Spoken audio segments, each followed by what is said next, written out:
My dear brothers and sisters, in today's gospel passage we heard a strong so-called sayings, a wars against the leading men of the Jewish times, the Pharisees and including the lawyers.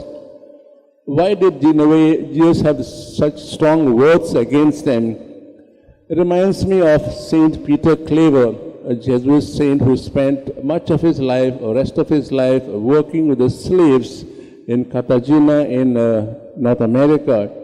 He will say to those around him, "Let my hands speak first before I even attempt to talk with my lips." What did he mean by that? We know the famous English saying, "Our actions speak louder than words."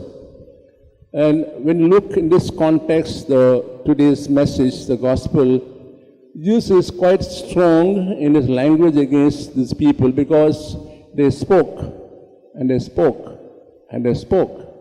They wrote, and they wrote, and wrote, which were in a way heavy burdens on the normal people, but they would not move an inch to do what they spoke or what they wrote.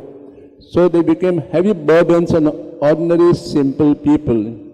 When you look at the life of Jesus, he spoke plenty, but the words were followed by actions, by deeds, or quite often the deeds were first, then so-called the words. The Lord today invites us to reflect on our lives.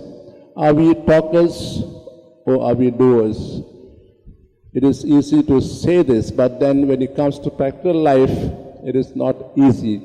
We ask the Lord to give us the grace. Let our hands speak more than our tongues.